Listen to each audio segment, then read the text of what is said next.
Ապրեք ներդաշնակության մեջ։ Ապրեք միմյանց հետ ներդաշնակության մեջ։ Մի հպարտացեք, այլ պատրաստական եղեք հաղորդակցելու ցածր դիրք ունեցողների հետ։ Մի մեծամտածեք։ Մեկին չարի տեղ չար մի հատուցեք, զգույշ եղեք, որ ճիշտ վարվեք բոլորի առջև։ Հռոմեացիների 12:16-17 խոսքեր։ Ապրել միմյանց հետ ներդաշնակությամբ կամ խաղաղության մեջ նշանակում է համատեղելի, համահունչ եւ բարեկամաբար ապրել Քրիստոսի մարմնի մյուս անդամների հետ։ Ներդաշնակ ապրելու այս կոչը գործում է ինչպես եկեղեցու ներսում, այնպես էլ դրանից դուրս։ Հեշտ է մի կողմ դնել ցանկացած տարբերություն, որ կարծում եք, թե ունեք, որովհետև Քրիստոսում բոլորս մեկ ենք։ Երբ հասկանաք սա, Աստծո ծառայության մեջ անսպասելիորեն կընկերանաք մարդկանց հետ, անկախ նրանից, թե կյանքի ինչ փուլում են նրանք։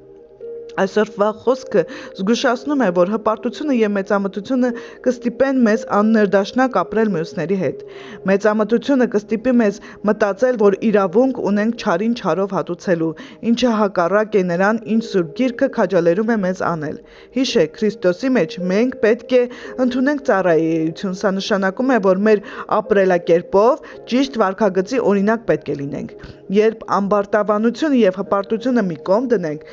կդարձնենք մեր մյուս այտը, երբ մեզ ապտակեն եւ մեկ մղոն ավելի կգնանք։ Մեզ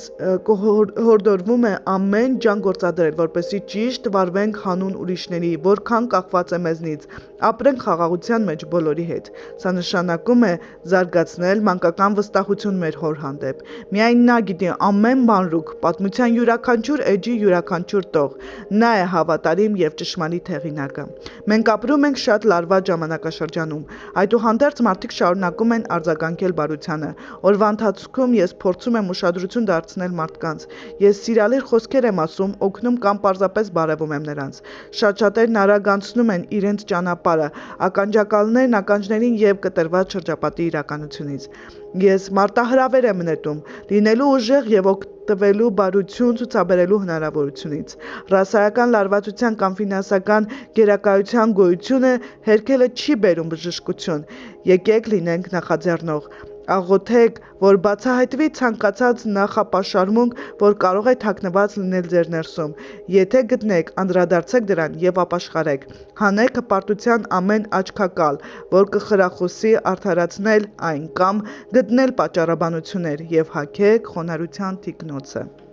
Եկեք աղոթենք։ Հայր, բացահայտիր իմ կյանքում հպարտության եւ նախապաշարմունքի ցանկացած բնակավար, որպեսզի կարողանամ խաղաղ եւ ներդաշնակ ապրել մյուսների հետ։ Ամեն։